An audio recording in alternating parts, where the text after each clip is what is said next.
Hey, what's up guys? It's Jonathan, and in this video we're going to be taking a look at something other than a phone or a phone accessory. This is the Coolreall Dreamwalker, and it is pretty much like a Segway without the handle that goes up. It's a scooter, and I'm ready to share with you guys my experience and my thoughts on this thing, and actually this thing is pretty cool. So first off, availability, you can pick it up on Amazon. It's pretty pricey actually, especially for something that you see all the dings on just from the angle that you're sitting at. It retails between 400 to 500 bucks, and that's at the time of this recording. Now, when I upload the video, the price might change. However, when I looked it up at the time of this recording, it was between 400 to 500 dollars, and that's quite a bit of money. So when it arrives, it comes in a nice size box, and when you pick it up, you're going to be really surprised at the weight of this thing, and I'll cover that in just a minute. Inside, you do get a wall adapter. It plugs into any standard outlet here in the US, so you don't have to worry about any kind of special way to charge this thing. So outside the box, you have some basic ports right here on the back. You have a power button, which you just have to press a little bit, and then you'll see the lights come on the front. So in terms of design, it's completely made of plastic, and that definitely does have an effect on durability, as you can see. It does feature rims on the side. They're completely made of metal, and it's actually kind of funny because they look like real rims that you would find on a car, and it's a scooter. You have some thick tires, well, at least thick tires for a scooter. And it's gonna give you some great traction, some great stability, but don't get it confused. You're not gonna be able to go off-roading with this thing or anything like that, so don't expect to hit any deep mud puddles. You have some rubber feet on the top, and that's definitely gonna come in handy when it comes to grip, because you gotta maintain your balance with this thing, and you need to have some good stability.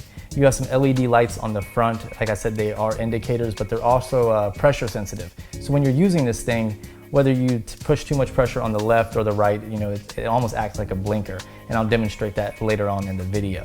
In the center of the Dreamwalker, you're actually going to find a battery indicator. It will be solid green when the battery is full, and then it will start blinking when the battery is dying, and then it will just be red when it's dead.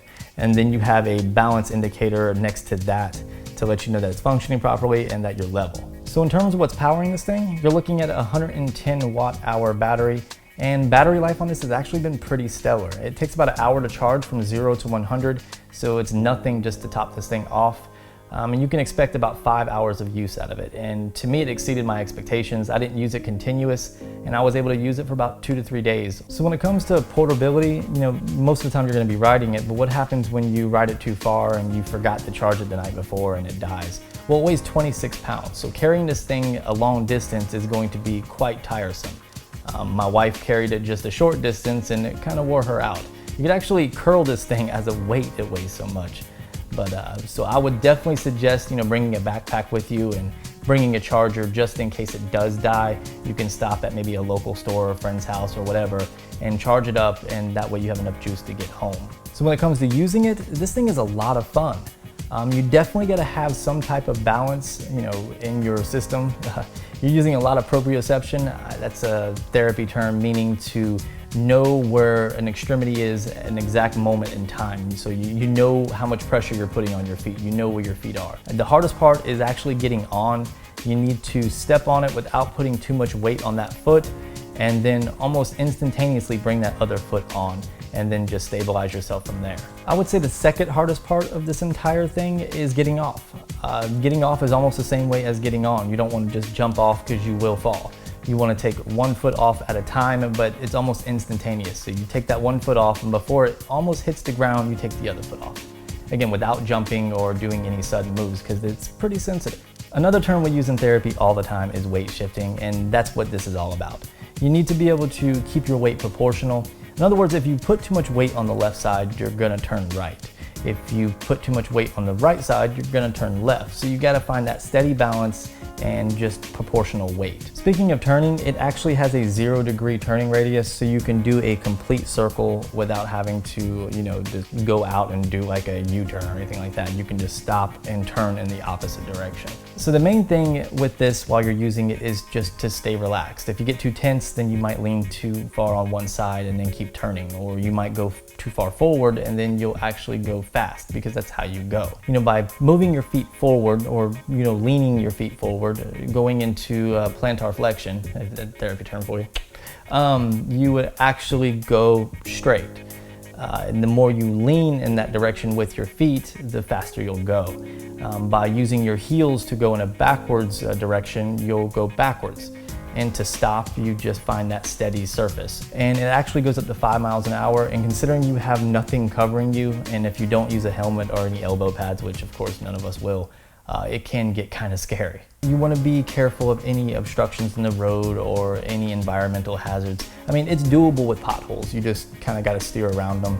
Large rocks in the road, I didn't find too much of a problem if I was going at a slower speed. Of course, the faster you go and you hit a small pebble in the road, it has the potential to throw you off.